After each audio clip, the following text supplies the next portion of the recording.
Press Ctrl or Command plus J to make a copy of background layer. Go to Filter, Other, and then HSB HSL. You can choose either HSB or HSL.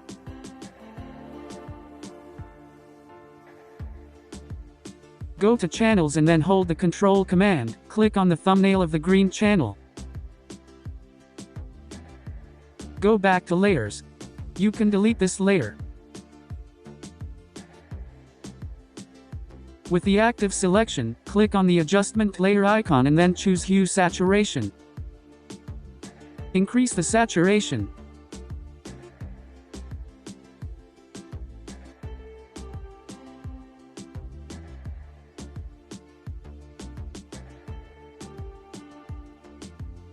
Thank you for watching and don't forget to subscribe.